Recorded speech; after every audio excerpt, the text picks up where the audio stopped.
Welcome dear students. आज हम नर युग्मकोद्भिद का परिवर्तन पढ़ेंगे।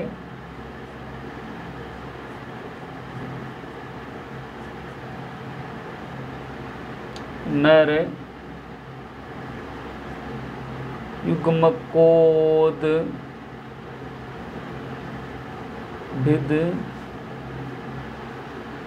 का परिवर्तन,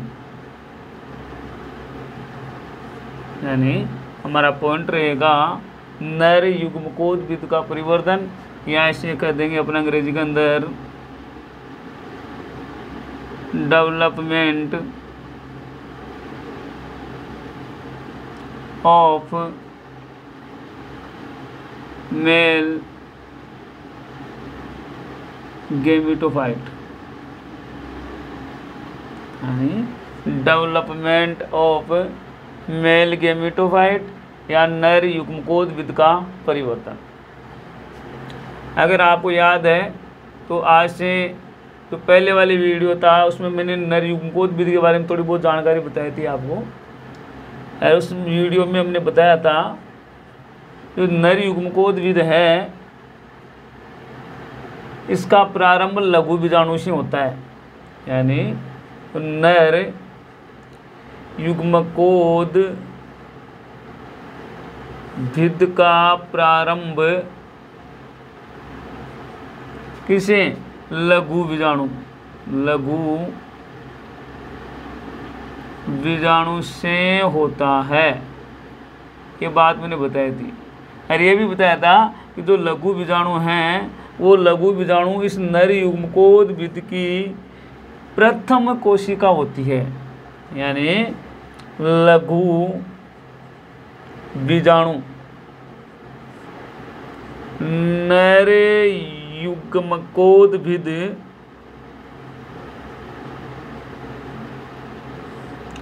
की प्रथम कोशिका होती है। तो अपन ये कह सकते हैं कि नर युग्मकोद्भिद है वो किससे विकसित होते हैं? लघु बीजाणु से। अर्थात नर युग्मकोद्भिद में जो प्रारंभिक कोशिका होती है वो लघु बीजाणु होती है। अब होता है क्या है कि जो लघु बीजाणु दाहिनी होती है तो लघु बीजाणु दाहिनी में लघु बीजाणु बनते हैं। और ये भी मैंने आपको बताया था, अगर आपको याद है, लघु बीजाणु जनन में कि जब लघु बीजाणु बनते हैं एमएमसी से, यानी लघु बीजाणु मात्र कोशिका के अर्धसूत्री विभाजन से जो लघु बीजाणु बनते हैं तो लघु बीजाणु समूह में पाए जाते हैं। समूह को बोलते हैं चतुष्क। तो क्या है, अपने ये कह सकते हैं कि लघु बीजाणु चतुष्क में लघु बीजाणु चतुष्क में लघु बीजाणु क्या आते हैं? जुड़े हुए होते हैं या बंधे हुए होते हैं। लघु बीजाणु चतुष्क में लघु बीजाणु जुड़े हुए होते हैं। किसके द्वारा? केलोज पदार्थ के द्वारा। लघु बीजाणु चतुष्क में लघु बीजाणु केलोज पदार्थ की सहायता से जुड़े हुए होते हैं। ये चीज़ मैं पहले बता चुका हूँ, जुड़े हुए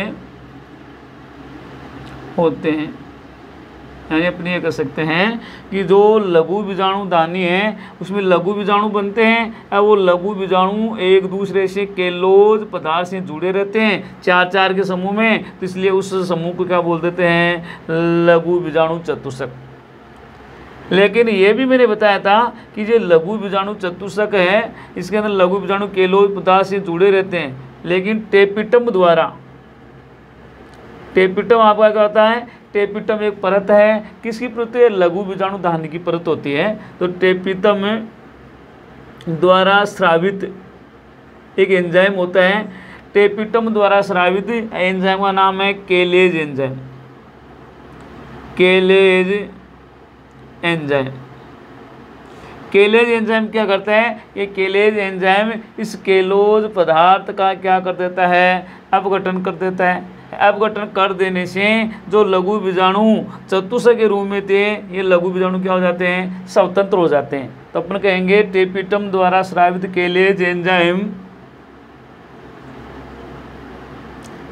केलोज पदार्थ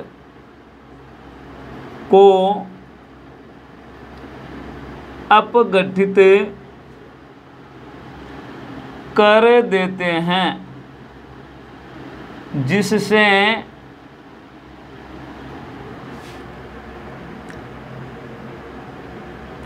लघु बीजाणु चतुष्क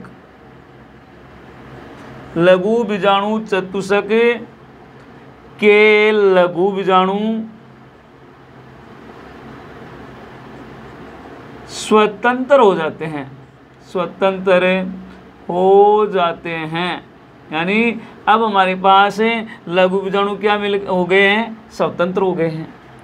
अब जैसे ये लघु बीजाणु स्वतंत्र होते हैं तो स्वतंत्र कहाँ होंगे, लघु बीजाणु दाहिने में होंगे। तो स्वतंत्र होने के बाद में लघु बीजाणु क्या करते हैं, अपने आकार में वृद्धि करते हैं। लघु बीजाणु अपने आकार में वृद्धि करते हैं। जब ये लघु बीजाणु अपने आकार में वृद्धि करेंगे तो ये क्या हो जाएंगे, बड़े हो जाएंगे, मोटे हो जाएंगे। आकार में वृद्धि करते हैं, जैसे आकार में वृद्धि करेंगे तो इनमें कोशिका द्रव्य की मात्रा बढ़ जाती है। क्या होती है, कोशिका द्रव्य है उसकी मात्रा इसमें बढ़ जाती है, रिक्तिकाएं बन जाती है इसके अंदर। यानी लघु बीजाणु यानी में क्या कहेंगे अपन, अपने आकार में वृद्धि करते हैं तथा कोशिका द्रव्य की मात्रा अधिक होती है तथा रिक्तिकाएं पाई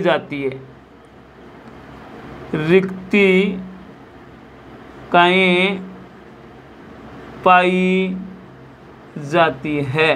यानी जैसे ही लघु बीजाणु चतुष्क से लघु बीजाणु स्वतंत्र होते हैं तो स्वतंत्र होने के बाद में लघु बीजाणु हैं वो अपने आकार में वृद्धि करते हैं। अब वृद्धि करेंगे तो लघु बीजाणु हैं वो बड़े हो जाएंगे। बड़े होंगे तो कोशिका द्रव्य की मात्रा तो अधिक हो जाती है उनमें, और साथ में ही रिक्तिकाएं पाई जाती है। अब क्या होता है, ये जो आपका लघु बीजाणु है तो ये जो प्रोसेस हो रही है, क्या पढ़ रहे हैं अपन, नर युग्मकोद्भिद का परिवर्तन।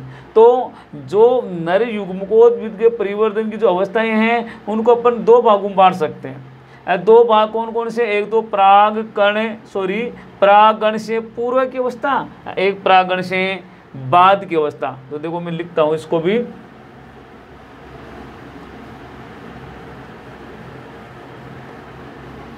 यानी हमारे पास क्या बन गया, हमारे पास लघु बीजाणु है जो आकार में वृद्धि कर लेता है, उसके अंदर कोशिका द्रव्य की मात्रा अधिक होती है और रिक्तिकाएं पाई जाती है। अब इसके बाद में अपन कहेंगे कि जो नर युग्मकोद्भिद का परिवर्तन है उसकी अवस्थाएं नर युग्मकोद्भिद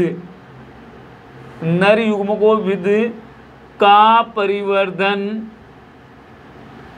की अवस्थाएं या विकास बोल सकते हैं। नर युग्मकोद्भिद का परिवर्तन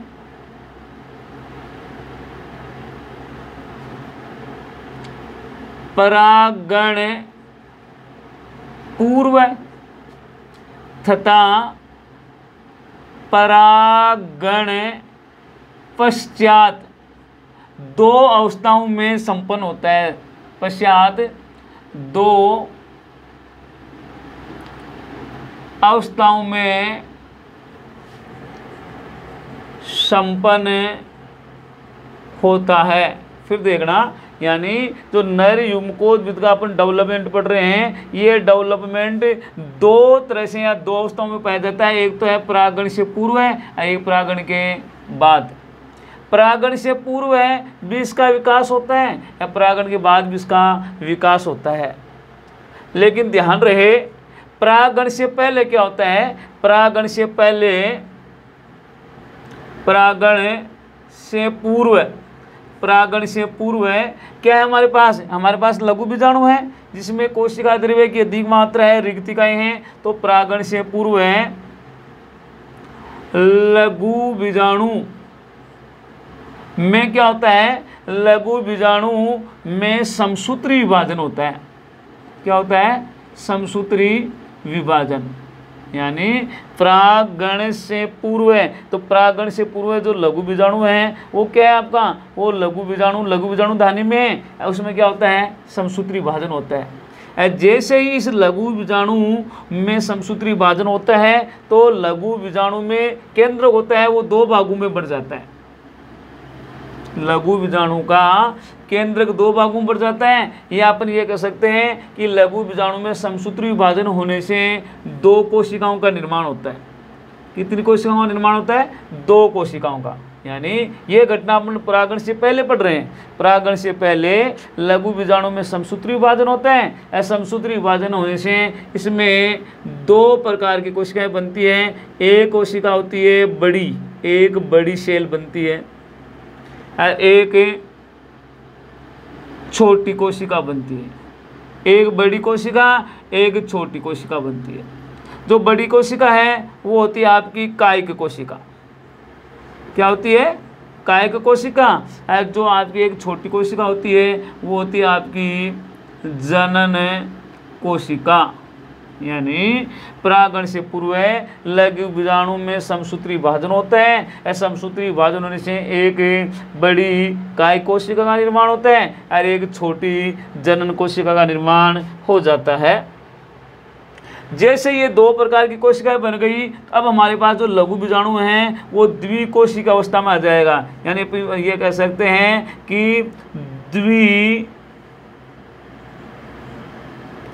कोशिकीय परागकण का निर्माण हो जाता है, निर्माण हो जाता है। यानी पहले हमारे पास जो लघु बीजाणु था उसमें समसूत्री विभाजन हुआ। अब इस लघु बीजाणु में समसूत्री विभाजन होने से इसके अंदर एक बड़ी कोशिका कायिक कोशिका बन गई और एक छोटी कोशिका है वो जनन कोशिका बन गई। तो अब हमारे पास में जो कोशिका या जो परागकण है या लघु बीजाणु है वो कैसा है, द्विकोशिकीय। यानी दो कोशिकाओं वाला। दो कोशिकाएं कौन कौन सी, एक कायिक कोशिका और एक जनन कोशिका।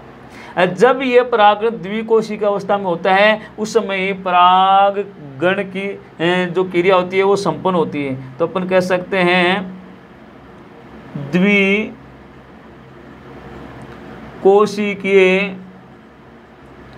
अवस्था में ही परागकण का परागण होता है। यानी जब परागण की क्रिया संपन्न होती है तो परागण की क्रिया के समय जो परागकण है वो कौन सी अवस्था में होता है, द्विकोशिकीय अवस्था में होता है। यानी द्विकोशिकीय अवस्था में ही परागकण का क्या होता है, परागण होता है। यानी परागण के समय जो हमारे जो परागकण होते हैं वो कौन सी अवस्था में होते हैं, द्विकोशिकीय अवस्था में होते हैं। द्विकोशिकीय का मतलब एक कायिक कोशिका होती है और एक आपकी जनन कोशिका होती है। इसके बाद में ये जो हमारी द्विकोशिकीय अवस्था है परागकण की, उसमें एक तो है आपकी जनन कोशिका, एक आपकी कायिक कोशिका। इसके बारे में भी थोड़ा अंतर देख लेते हैं। तो एक तरफ तो लिख लेते हैं अपन जनन कोशिका और एक तरफ लिख देता हूं मैं कायिक कोशिका, कायिक कोशिका और जनन कोशिका। सबसे पहली बात तो ये बताई मैंने कि जो जनन कोशिका है ये छोटी होती है, कायिक कोशिका क्या होती है, बड़ी। तो आप कह सकते हो यह है छोटी होती है और कायिक ये क्या होती है आपकी, ये है बड़ी होती है। एक बात है ये। दूसरी बात करें अपन जनन कोशिका की, तो जो जनन कोशिका आपकी बन रही है किसमें, लघु बीजाणु में, वो जनन कोशिका लेंस के आकार की होती है भाई, लेंस के आकार की होती है।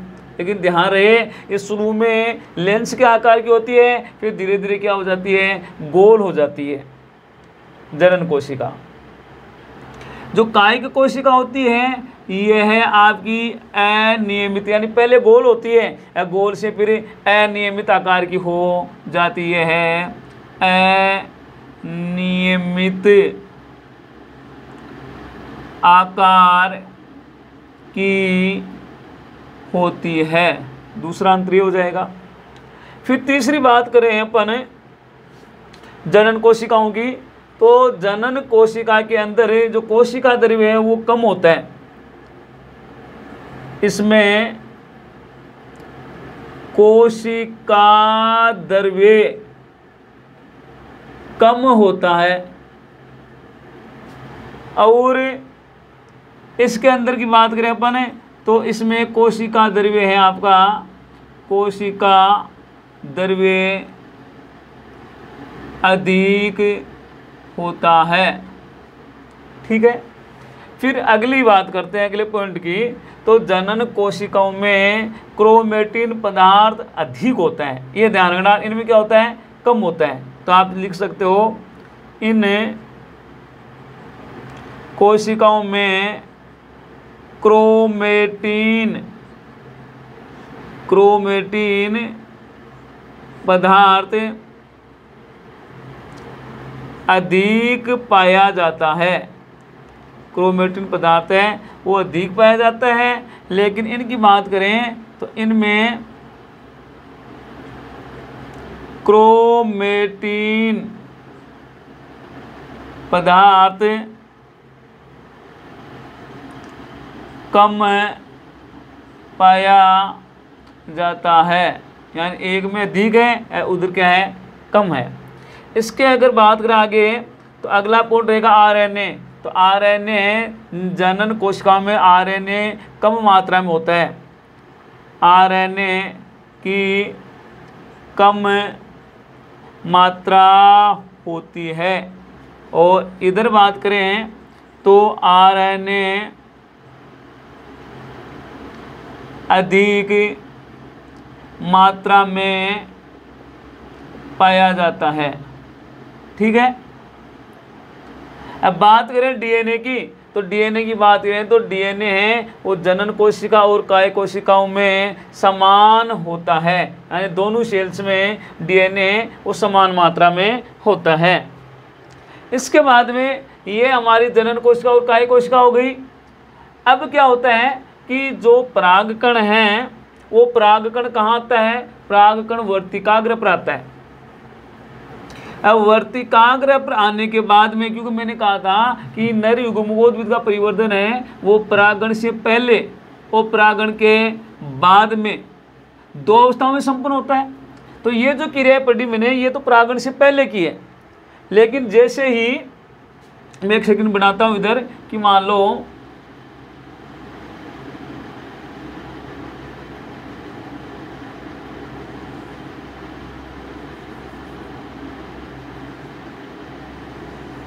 ये हमारा क्या है, ये हमारा स्त्रीकेसर है या अंडप है, ये हमारी वर्तिकाग्र है। वर्तिकाग्र के ऊपर ये कोई परागकण आ गया। अब परागकण जैसे ही मान लो परागकोश से परागण यहाँ आ गया तो ये क्या हो गया, परागण हो गया। तो परागण के बाद में जो नर युग्मक उसका भी परिवर्तन हो रहा है, तो परागण यहाँ आएगा तो परागकण आने के बाद ये इस वर्तिकाग्र से क्या करेगा, पोषण प्रदान करेगा, पोषण ग्रहण करेगा, पोषण ग्रहण करने के बाद में ये क्या करेगा, अपने आकार में क्या कर लेगा, वृद्धि कर लेगा। अब परागकण के अंदर दो प्रकार के चोल पाए जाते हैं, एक होता है बाह्य चोल और एक होता है आपका आंतरिक चोल। तो इस जो बाह्य चोल है उसके ऊपर जनन छिद्र पाए जाते हैं, मैं पहले बता चुका हूँ आपको जब हमने परागकण की संरचना पढ़ी थी। यह है हमारा जनन छिद्र जो किसमें पाया जाता है, बाह्य चोल में पाया जाता है। और क्या होता है इसके अंदर, अब ये आपका परागण के बाद में आ गया तो इसके अंदर ऑलरेडी क्या है, एक लेंस के आकार की कोशिका है जिसे बोलते हैं अपन जनन कोशिका। एक बड़े आकार की गोलाकार संरचना है नियमित आकार की, उसे बोलते हैं अपन कायिक कोशिका। ये चीज है। तो जो पराग कण होता है, पराग कण वर्तिकाग्र पर आने के बाद में जनन छिद्र है, उन जनन छिद्र को यहाँ से पोषण प्राप्त करेगा तो क्या पड़ेगा, दाब पड़ेगा। जनन छिद्र द्वारा क्या करता है, वर्तिकाग्र का निर्माण, पराग नलिका का निर्माण करता है। पराग नलिका का निर्माण करता है ये।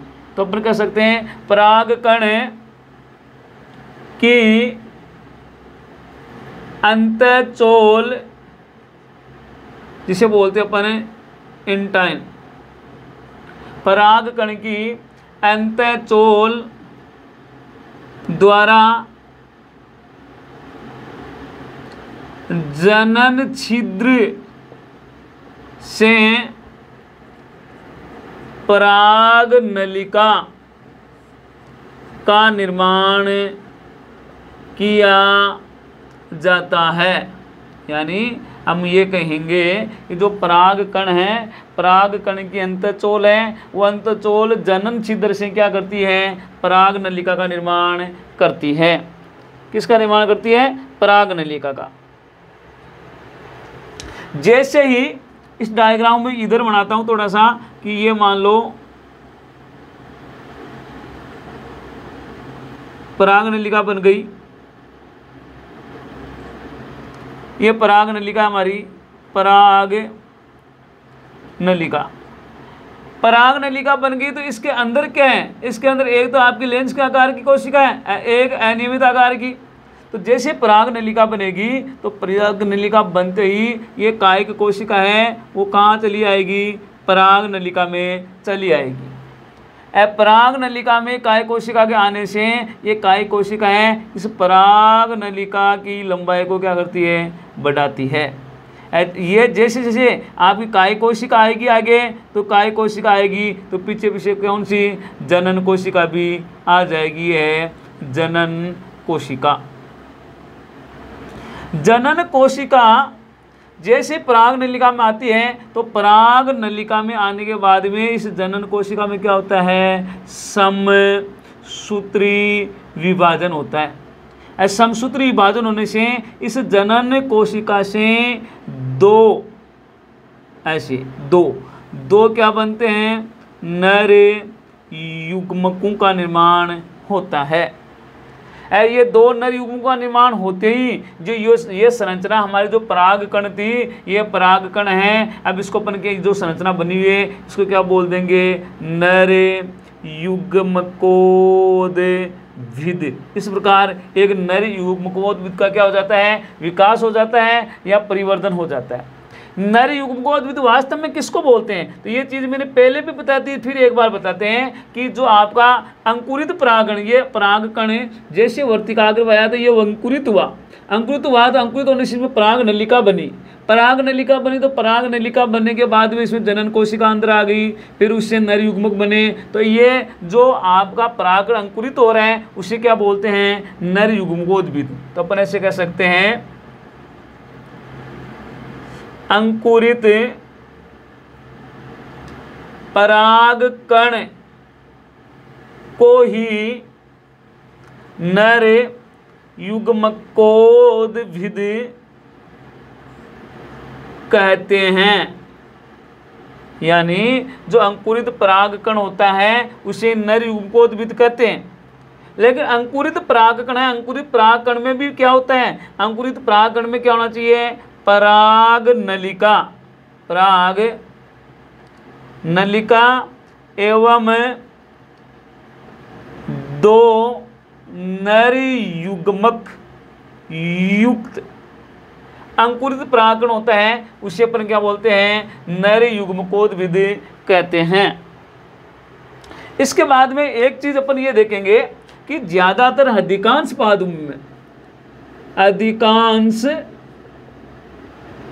में क्या होता है, अधिकांश पादपों में जनन कोशिका पराग नलिका में क्या होती है, विभाजित होती है।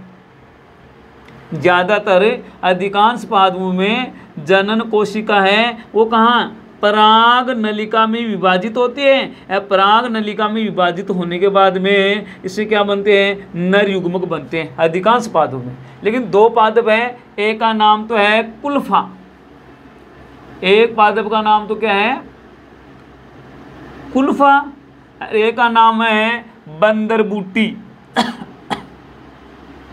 बंदर बूटी। यानी दो पादप हैं, एक पादप का नाम तो है कुल्फा, एक का नाम है बंदर बाटी या बंदर बूटी, बंदर बाटी। इन पादपों में क्या होता है, इन पादपों में पराग नलिका के अंदर जनन कोशिका का विभाजन नहीं होता है।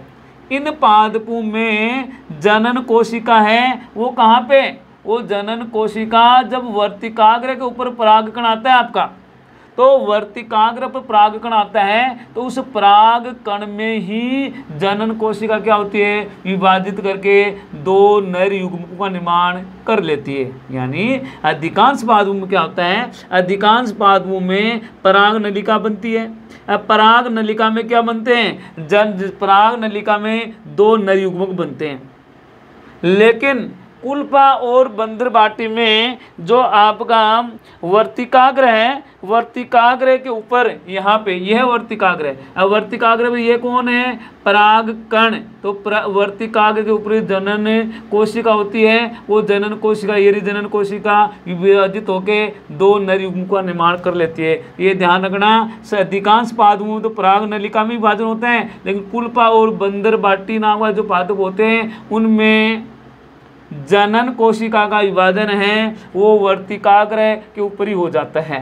ठीक है, इसके बाद में अपन देखते हैं कि जो नर युग्मक बने, ये नर युग्मक, ये नर युग्मक हैं, ये आपके अगुणित होते हैं, अगुणित होते हैं, एक कोशिकीय होते हैं, अगुणित एक कोशिकीय, और ये आपके क्या होते हैं, अकशाभिक भी होते हैं। नर युग्मक हैं वो एक कोशिकीय है, अकशाभिक और अचल होते हैं। इसके बाद में हम अगला पॉइंट लेंगे, वो रहेगा हमारा नर युग्मकों का विकास या निर्माण।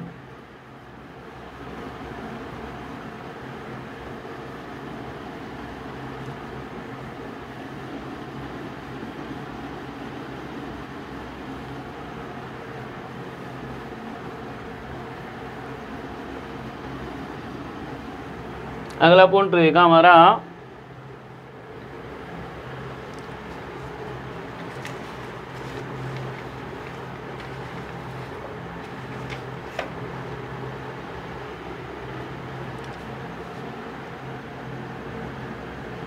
नर युग्मक का निर्माण, नर युग्मकों का निर्माण, क्या अपन बोलेंगे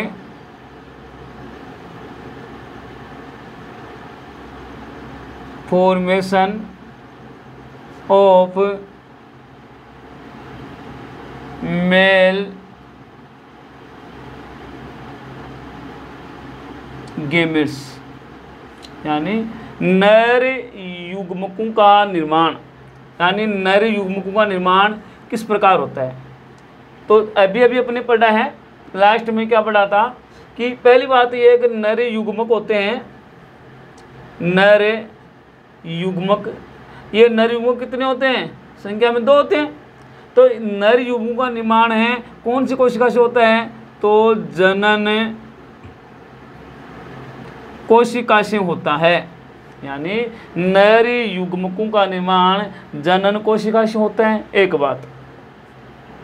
दूसरी बात यह रहेगी कि जब नर युग्मकों का निर्माण जनन कोशिका से होता है तो ये क्रिया कब होती है, तो अपन ये कह सकते हैं परागण के बाद, परागण के बाद पराग कण के अंकुरण के समय, पराग कण के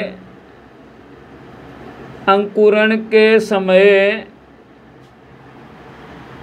पराग नलिका में,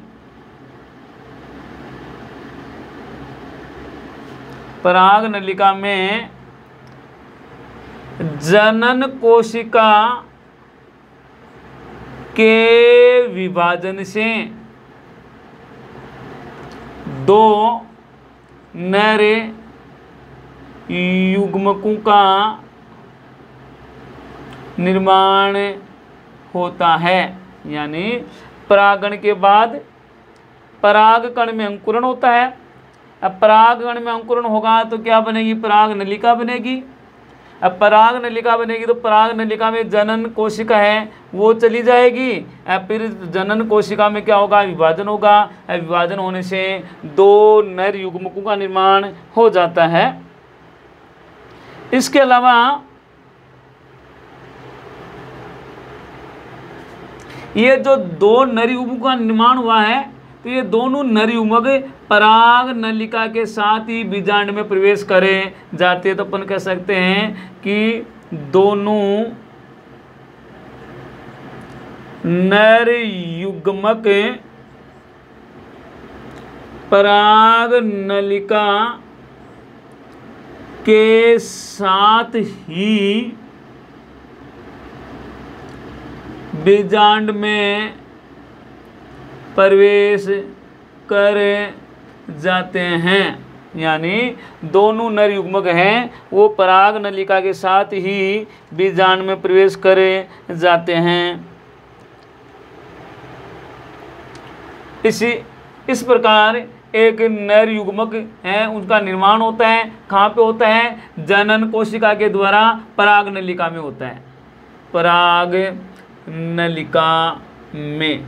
लेकिन ये एक चीज़ मैं बता चुका हूँ पहले कि जो कुल्फा है, कुल्फा और बंदर बाटी, इनमें पराग नलिका में नहीं बनते हैं। इनमें क्या होते हैं? जो जनन कोशिका है वो वर्तिकाग्र के ऊपर ही विभाजित हो जाती है, वहाँ नर युग्मकों का निर्माण कर लेती है। धन्यवाद। आज इतना ही पढ़ेंगे और इससे आगे वाला है अगले वाले वीडियो में अपन देखेंगे।